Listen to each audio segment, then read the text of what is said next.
ਵਾਹਿਗੁਰੂ ਸਾਹਿਬ ਜੀ।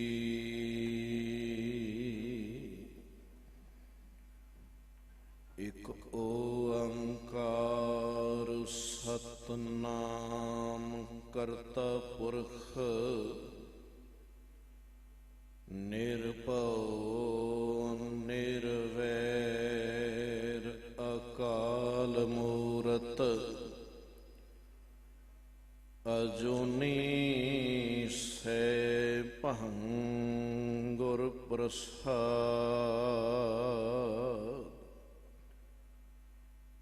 ਗੁਰ ਜਹਾਜ ਖੇਵਟ ਗੁਰੂ ਗੁਰ ਬਿਨ ਤਰਿਆ ਨਾ ਕੋਇ। ਗੁਰ ਪ੍ਰਸਾਦ ਪ੍ਰਭ ਪਾਈਐ ਗੁਰ ਬਿਨ ਮੁਕਤ ਨਾ ਹੋਏ।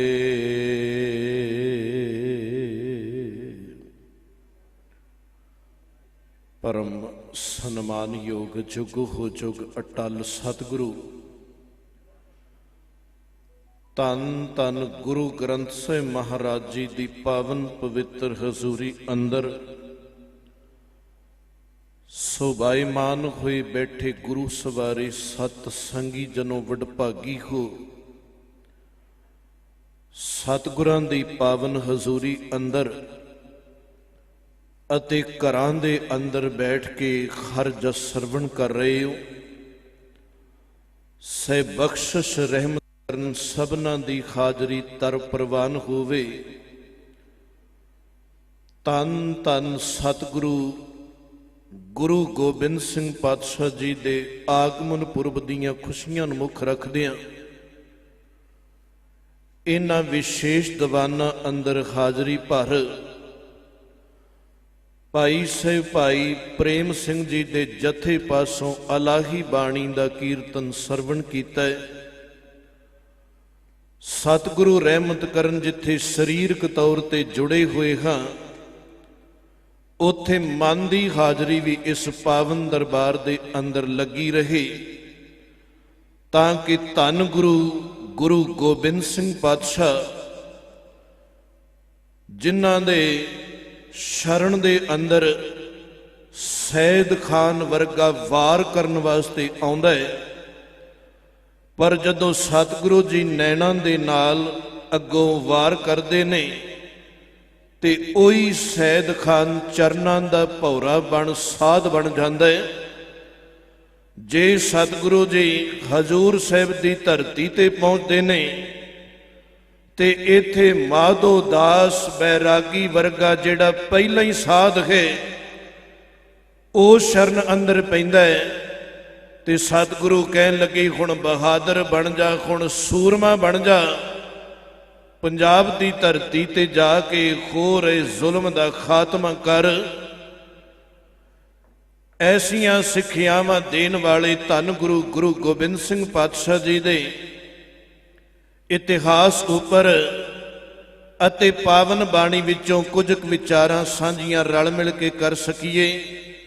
ਵਿਚਾਰ ਆਰੰਭਨ ਤੋਂ ਪਹਿਲਾਂ ਅਸੀਸ ਬਖਸ਼ਦੇ ਹੋਏ ਗੁਰੂ ਬਖਸ਼ੀ ਫਤਿਹ ਪ੍ਰਵਾਨ ਕਰੋ ਜੀ। ਵਾਹਿਗੁਰੂ ਜੀ ਕਾ ਖਾਲਸਾ ਵਾਹਿਗੁਰੂ ਜੀ ਕੀ ਫਤਿਹ। ਕਿਸੇ ਵਿਦਵਾਨ ਨੇ ਬੋਲ ਸਾਂਝੇ ਕੀਤੇ, कहने लगे हजूम में गम मेरी फितरत बदल नहीं सकते, मैं क्या करूं मेरी आदत है मुस्कुराने की। दुनिया दे अंदर जदों साडे वर्गियां नूं बहुतात सुख मिलदे ने उस वक्त असीं रब नूं भुला के ताने मेणे देने शुरू कर देने आ, पर जदों किते दुख दा समा आउंदा है उस वक्त असी रब दी शरण दे अंदर आके इत्थे वार वार फिर तरले फिर नमस्कारां। मेरे कहण तो भाव सुख मिलिया ते सानू चेते नहीं आउंदा, दुख आए ते असी वार वार पुकारां करदे आं। ਪਰ ਧੰਨ ਗੁਰੂ ਗੋਬਿੰਦ ਸਿੰਘ ਪਾਤਸ਼ਾਹ ਜੀ ਦੇ ਜਦੋਂ ਜੀਵਨ ਵੱਲ ਦੇਖਦੇ ਆ ਤੇ ਇਹ ਬਚਨ ਉਹਨਾਂ ਉੱਪਰ ਲਾਗੂ ਹੋ ਰਿਹਾ ਕਿ ਖਜ਼ੂਮੇ ਗਮ, ਸਾਰੇ ਗਮ ਕਿਤੇ ਇਕੱਠੇ ਹੋ ਕੇ ਆ ਕੇ ਇੱਕੋ ਦਮ ਘੇਰ ਲੈਣ ਮੇਰੇ ਖਾਸੇ ਨੂੰ, ਮੇਰੀ ਅੰਦਰ ਦੀ ਉਸ ਅਵਸਥਾ ਨੂੰ, ਮੇਰੇ ਖੇੜੇ ਨੂੰ, ਮੇਰੇ ਆਨੰਦ ਨੂੰ ਉਹ ਨਹੀਂ ਖੋ ਸਕਦੇ। ਹਜ਼ੂਮੇ ਗਮ ਮੇਰੀ ਫਿਤਰਤ ਬਦਲ ਨਹੀਂ ਸਕਤੇ। मैं क्या करूं, मेरी आदत है मुस्कुराने की। मैं ते हर समय ही प्रसन्न, मैं ते हर समय ही आनंदित। जे ऐसे सतगुरु जी दा पटना साहिब दी धरती ते आगमन हुंदा है ते सतगुरु उत्थे 5 साल बचपन दे बतीत करते ने ते जे किते हाकमां दी सवारी आउंदी है, लोग उथों दे हाकमां दे अगे सिर झुका देंदे ने ते गुरु गोबिंद सिंह पातशाह जदों पटना साहिब दी धरती ते विचरदे ने उत्थे भी वो उसे अवस्था दे अंदर आउंदे होए हाकमां नूं भी चढ़ा जांदे ने। जदों ये शिकायतां गुरु गोबिंद सिंह पातशाह दे पिता धन गुरु तेग बहादुर साहिब जी दे कोल असाम दी धरती ते पहुंचदियां ने कि आप जी दा साहिबजादा ये ते खाकमां तो भी नहीं डरदा, ये खाकमां दे अगे भी उसे तरह चढ़ाउंदा है। ते अगों जदों सतगुरु ने पत्तर विचों बोल पढ़े धन गुरु तेग बहादुर साहिब, फिर अगों पत्तर लिखदे ने ते उस पत्तर अंदर जिक्र हुंदा है कि गोबिंद जो किया सो भला किया, कि गुरु गोबिंद सिंह साहिब ये साडा साहिबजादा जो भी करदा है ये भला करदा है। मैं जिक्र कर रहा कि उन्हां खाकमां तो भी नहीं डरदा। जे सतगुरु गुरु गोबिंद सिंह पातशाह उस पटना साहिब नूं त्याग पंजाब दी धरती मदर देश दे अंदर आउंदे ने, इत्थे अजे आनंदपुर साहिब दी धरती ते सिर्फ पिता जी दे नाल 3 साल ही समा बतीत करदे ने। इन्हां 3 सालां दे अंदर सतगुरु जी ने भांत भांत दी शिक्षा दिती। इत्थे फारसी दे विद्वान बुलाए, इत्थे संस्कृत दे विद्वान बुलाए, इत्थे अरबी दे विद्वान, इत्थे हर भाषा दे ज्ञानी बुला के अपने साहिबजादे नूं सिक्ख्या दिती गई। नाल घोड़ सवारी, शस्त्र विद्या, हर पास्यों सतगुरु नूं निपुण कर दिता गया। ते जे इस वक्त आके कश्मीरी ब्राह्मण पुकार करते ने कि हे गुरु तेग बहादुर साहिब, दुखी विपर जो चल के आए पुरी आनंद, बां असाडी पकड़िए खर गोबिंद के चंद, गज के बंधन काटन हारे, तुम गुरु नानक हो अवतारे, जिम द्रौपदी राखी लाज, दियो सवार सोदामे काज, तुसी बड़ियां दे काज सवार दिते। अज साडे धर्म दे उपर ये विपता बन गई, किरपा करो साडी राखी करो। ते उस वक्त कोल बैठे हुए ये साहिबजादे गुरु गोबिंद सिंह जी इन्हां ही अपने पिता जी नूं आग्या दिती सी कि पिता जी जे इन्हां दा धर्म तुसी कहंदे हो कुर्बानी दे के बचेगा ते फिर तुहाडे तो वड्डा कोई होर कुर्बानी देन वाला नहीं हो सकता। जाओ इन्हां दी राखी करो। कौन कहता है कि मेरे ऊपर मुसीबत खड़ी हो जाए, मेरे ऊपर विपता बन जाए, मेरे सिर तो पिता दा साया चला जाए, किवें मैं इस बचपन दे विचों निकलांगा। 9 साल दी आरजा ते सतगुरु दी पावन बाणी ते कहंदी है कि 12-13 साल इस इंसान दे बचपन विच ही निकल जाते ने।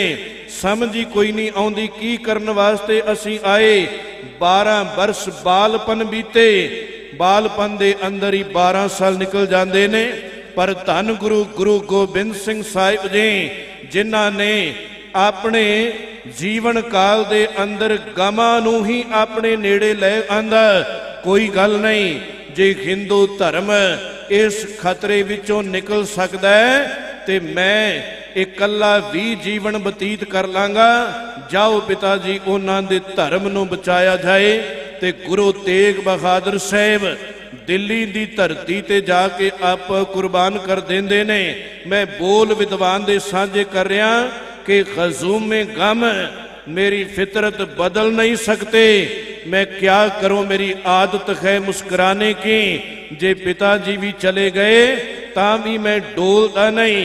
अजे कुछ क साल, क्योंकि सन 1675 ਦੇ ਅੰਦਰ पिता जी ਦੀ ਸ਼ਹੀਦੀ ਹੋ ਰਹੀ ਹੈ ਤੇ सन 1687 ਦੇ ਨੇੜੇ 12-13 ਸਾਲਾਂ ਦਾ ਸਮਾਂ ਬਣਦਾ ਹੈ ਜਦੋਂ ਸਤਿਗੁਰੂ ਜੀ ਪਾਉਂਟਾ ਸਾਹਿਬ ਦੀ ਧਰਤੀ ਤੇ ਵਿਚਰਦੇ ਨੇ ਤੇ ਇੱਥੇ ਫਿਰ ਉਹ ਸਾਰੇ ਪਹਾੜੀ ਰਾਜੇ ਸਤਿਗੁਰੂ ਦੇ ਉੱਪਰ, ਇਤਿਹਾਸ ਲੰਬਾ ਪਰ ਮੈਂ ਕੁਝ ਬਚਨ ਵਿੱਚੋਂ ਸਾਂਝੇ ਕਰ ਰਿਹਾ। ਇੱਥੇ ਉਹ ਪਹਾੜੀਏ ਆ ਕੇ ਗੁਰੂ ਗੋਬਿੰਦ ਸਿੰਘ ਪਾਤਸ਼ਾਹ ਦੇ ਨਾਲ ਪਹਿਲਾ ਜੰਗ ਭੰਗਾਣੀ ਦਾ ਲੜਦੇ ਨੇ। ਜੀਵਨ ਕਾਲ ਅੰਦਰ ਸਤਿਗੁਰੂ ਨੇ 14 ਜੰਗ ਲੜੇ, ਪਰ ਭੰਗਾਣੀ ਦਾ ਯੁੱਧ ਜਿਹੜਾ ਹੈ ਇਹ ਪਹਿਲਾ ਯੁੱਧ ਹੈ। ਇਸ ਯੁੱਧ ਦੇ ਅੰਦਰ ਭਾਵੇਂ ਸਤਿਗੁਰੂ ਦੇ ਘਰ ਦੀ ਜਿੱਤ ਹੋਈ, ਪਰ ਇਸੇ ਜੰਗ ਦੇ ਅੰਦਰ ਜਿੱਥੇ ਬਹੁਤਾਤ ਦੁਸ਼ਮਣੀ ਸੂਰਮੇ ਚੜ ਕੇ ਆਏ, ਉੱਥੇ ਸਤਿਗੁਰੂ ਦੇ ਨਾਲ ਆਏ ਹੋਏ ਸਿੱਖ ਵੀ ਕਿੰਨੇ ਸ਼ਹੀਦੀਆਂ ਪਾ ਗਏ। ਇੱਥੇ ਸਤਿਗੁਰੂ ਗੁਰੂ ਗੋਬਿੰਦ ਸਿੰਘ ਸਾਹਿਬ ਜੀ ਦੀ ਭੂਆ ਬੀਬੀ ਵੀਰੋ ਜੀ ਦੇ 5 ਪੁੱਤਰ, ਉਹਨਾਂ ਵਿੱਚੋਂ 2 ਪੁੱਤਰ ਸੰਗੋ ਮੱਲ, ਸੰਗੋ ਸ਼ਾਹ ਤੇ ਜੀਤ ਮੱਲ ਇਸੇ ਮੈਦਾਨੇ ਜੰਗ ਦੇ ਅੰਦਰ ਕੁਰਬਾਨੀਆਂ ਕਰ ਜਾਂਦੇ ਨੇ। ਫਿਰ ਵੀ ਸਤਿਗੁਰੂ ਦੇ ਚਿਹਰੇ ਉੱਪਰ ਕੋਈ ਗਮ ਨਹੀਂ, ਉਸੇ ਤਰ੍ਹਾਂ ਉਹ ਚੜ੍ਹਦੀ ਕਲਾ ਅੰਦਰ ਹਨ। ਤੇ ਜੇ ਸਤਿਗੁਰੂ ਜੀ ਇੱਥੋਂ ਫਿਰ ਵਾਪਸ ਆਨੰਦਪੁਰ ਸਾਹਿਬ ਦੀ ਧਰਤੀ ਤੇ ਜਾਂਦੇ ਨੇ ਤੇ ਆਨੰਦਪੁਰ ਸਾਹਿਬ ਦੀ ਧਰਤੀ ਤੇ ਕਈ ਵਾਰ ਪਹਾੜੀ ਰਾਜਿਆਂ ਨੇ ਅਤੇ ਸਮੇਂ ਦੀਆਂ ਮੁਗਲ ਸਰਕਾਰਾਂ ਨੇ ਜਦੋਂ ਚੜ੍ਹਾਈ ਕੀਤੀ ਤੇ ਕਈ ਵਾਰ ਯੁੱਧ ਹੋਏ। ਜਾਨ ਤੋਂ ਪਿਆਰੇ ਸਿੱਖ ਜਿਹੜੇ ਸਨ ਉਹ ਆਪਾ ਕੁਰਬਾਨ ਅੱਗੇ ਹੋ ਕੇ ਕਰਦੇ ਰਹੇ, ਪਰ ਸਤਿਗੁਰੂ ਦੇ ਚਿਹਰੇ ਉੱਪਰ ਫਿਰ ਉਸੇ ਤਰ੍ਹਾਂ ਚੜ੍ਹਦੀ ਕਲਾ, ਉਸੇ ਤਰ੍ਹਾਂ ਖੁਸ਼ੀ ਦੀ, ਆਨੰਦ ਦੀ ਮੁਸਕਾਨ। क्योंकि खजूम में गम मेरी फितरत बदल नहीं सकते। मैं क्या करूं, मेरी आदत है मुस्कुराने की। ऐसे नो ही सतगुरु पावन बाणी अंदर कहते हैं कि जो नर दुख में दुख नहीं माने, सुख स्ने अर भै नहीं जाके, कंचन माटी माने। जे सतगुरु दे अपने बोल पढ़ते हैं 10वें जामे दे ते ओ तां कहंदे कि मेरी सेवा ही इसे काम वास्ते लगी हुई है कि इन्हां दुष्टां दा, पापियां दा विनाश करना है। मैं अपना सुत तोहे निवाजा जदों परमात्मा ने मैनू इस मात लोक दे अंदर, इस मृत मंडल दे अंदर भेजिया ते अपना पुत्र बना के भेजिया है। ते जिहड़ी उन्हां ने सेवा ला दित्ती वो मैं खिड़े मत्थे प्रवान करदा। मैं अपना सुत तोहे निवाजा, पंथ परचुर करबे को साजा। जहां तहां तै धर्म चलाए, कबुद्ध करन ते लोक हटाए। ते अगों मैं भी हाथ जोड़ के खड़े होके कह दिता, ठाड भयो मैं जोर कर, बचन कहा सिर न्याय। पंथ चलै तब जगत में जब तुम करो सहाय। मेरे सिर दे उपर मेरे अकाल पुरख हर समय सहारा रखी, हथ रखी। जिस पासे वल भेजेगा उस पासे वल ही तेरी रहमत दे नाल फतेह हुंदी जाएगी। जिक्र करिया आनंदपुर साहिब दी धरती ते जालमां वल्लों चढ़ाई होई ते सतगुरु जी दियां जित्तां हुंदियां रहियां ते ओही मुस्कुरान, ओही चेहरे उपर आनंद। ते जे पहाड़िए इक्को वारी सारे इकट्ठे होके सन 1704 दे आस पास आ जांदे ने, उस वक्त सतगुरु जी दा अपना ही समकाली कवि सैनापति इस गल का जिक्र करदा है कि तुर्क सबे मिलके उठताए, सामा करी बेग ही आए। बहुत मुगल अर घड़े पठान, चढ़े साजदल चाबे पान। गुज्जर रंगड़ बहुत अपार, बड़े बड़े जोधा असवार। सरहंद वाले खै हमराही, गढ़ लाहौर ते फौज मंगाई। बहुत फौज कर इकट्ठी जम संग मिलाए। सब राजा दल जोर के फिर पहुंचे आए। इत्थे सारे इकट्ठे हो गए। लाहौर दा सूबेदार जबरदस्त खान भी ਫੌਜਾਂ ਲੈ ਕੇ ਪਹੁੰਚਦਾ ਹੈ। ਸਰਹੰਦ ਦਾ ਸੂਬੇਦਾਰ ਵਜ਼ੀਰ ਖਾਨ ਫੌਜਾਂ ਲੈ ਕੇ ਆਉਂਦਾ ਹੈ। ਦਿੱਲੀ ਤੋਂ ਖਵਾਜਾ ਮਰਦੂਦ ਚੜ੍ਹਦਾ ਹੈ। ਪਹਾੜੀਏ ਰਾਜੇ ਸਾਰੇ ਇਕੱਠੇ ਹੋ ਕੇ ਆ ਜਾਂਦੇ ਨੇ। 8 ਮਹੀਨੇ ਦਾ ਇੱਥੇ ਘੇਰਾ ਪਿਆ ਰਹਿੰਦਾ ਹੈ। ਇਸ 8 ਮਹੀਨਿਆਂ ਦੇ ਘੇਰੇ ਅੰਦਰ ਖਾਣ ਵਾਸਤੇ ਵੀ ਪਦਾਰਥ ਕੋਈ ਨਹੀਂ ਰਹਿੰਦਾ। ਪਾਣੀ ਉੱਪਰ ਵੀ ਇਹਨਾਂ ਲੋਕਾਂ ਨੇ ਰੋਕ ਲਾ ਦਿੱਤੀ। ਇਤਿਹਾਸ ਦੇ ਬੋਲ ਨੇ ਕਿ ਜੇ ਸਿੱਖ ਪਾਣੀ ਲੈਣ ਵਾਸਤੇ ਵੀ ਜਾਂਦੇ ਨੇ, 4 ਸਿੰਘ ਪਾਣੀ ਕੋ ਜਾਵੇਂ, 2 ਜੂਝੈਂ 2 ਪਾਣੀ ਲਿਆਵੇਂ। 4 ਗਏ ਤੇ ਉਹਨਾਂ ਵਿੱਚੋਂ 2 ਰਸਤੇ ਵਿੱਚ ਹੀ ਸ਼ਹੀਦ ਹੋ ਗਏ। 2 ਪਾਣੀ ਲੈ ਕੇ ਵਾਪਸ ਮੁੜਦੇ ਨੇ ਤੇ ਅੰਦਰ ਉਸੇ ਤਰ੍ਹਾਂ ਨਿਤਨੇਮ ਹੋ ਰਿਹਾ ਹੈ। ਉਸੇ ਤਰ੍ਹਾਂ ਕਿਲੇ ਦੇ ਅੰਦਰ ਦੀਵਾਨ ਸਜ ਰਹੇ ਨੇ। ਫਿਰ ਇਹ ਬਚਨ ਸਤਿਗੁਰੂ ਦੇ ਉੱਪਰ ਉਸੇ ਤਰ੍ਹਾਂ ਹੀ ਲਾਗੂ ਹੋ ਰਿਹਾ ਹੈ कि ग़ज़ूम में गम मेरी फितरत बदल नहीं सकते। मैं क्या करूं, मेरी आदत है मुस्कुराने की। मेरे गिरदाली भी वारी वारी कुर्बानी करते ने। साहिब जी दे वड्डे दोनों साहिबजादे जिन्हां नूं जोगी अल्लाह यार खान ने कहा कि सतगुरु कहन लगे, बेटा तुम ही हो इस बेड़े के पंथ के खवैया, सर भेंट करो ताकि धर्म की चले नैया। ले दे के तुम ही थे मेरे गुलशन के बकैया। ले जाओ कि राह तकते हैं सब खुल्द में भैया। ख्वाहिश है तुम्हें तेग चलाते हुए देखें, हम आंख से बरसी तुम्हें खाते हुए देखें। कौन है जगत दे अंदर जेड़ा अपने सामने अपने बच्चियां नूं मैदाने जंग दे अंदर शहीद करवा दे, पुरजा करवा दे। इत्थे तां जदों होर मजहबां वल देखदे आ ते उन्हां संबंधी बोल आउंदे ने, कटवा दिए से सामने गीता को सुनाकर रूह फूकदी गोबिंद ने।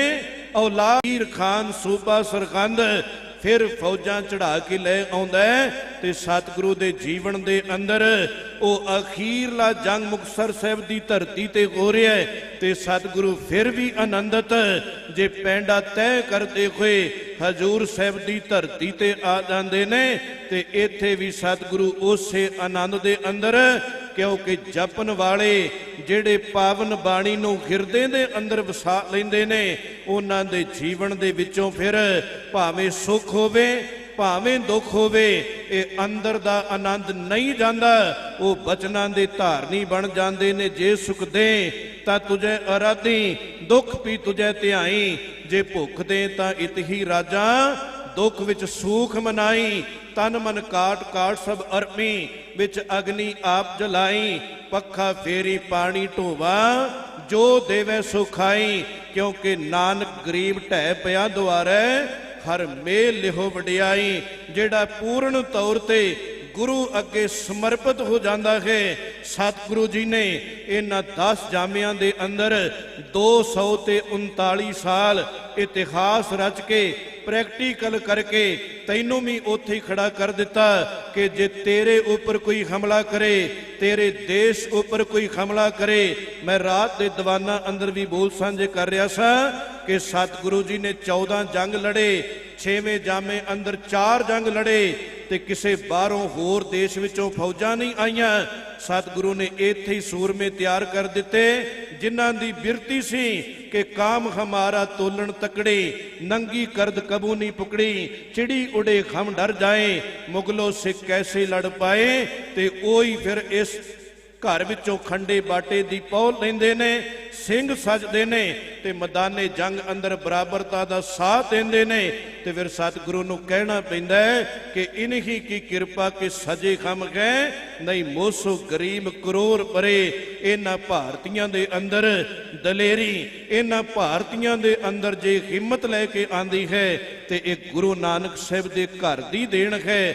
10 ਜਾਮਿਆਂ ਅੰਦਰ ਇਹ ਮਹਾਨ ਸਤਿਗੁਰੂ ਜੀ ਕਾਰਨਾਮੇ ਕਰ ਗਏ ਤੇ ਉਹ ਵਿਦਵਾਨ ਦੇ ਬੋਲਾਂ ਨਾਲ ਮੈਂ ਸਮਾਪਤੀ ਕਰਾਂ कि ग़ज़ूम गम मेरी फितरत बदल नहीं सकते। मैं क्या करूं, मेरी आदत है मुस्कुराने की।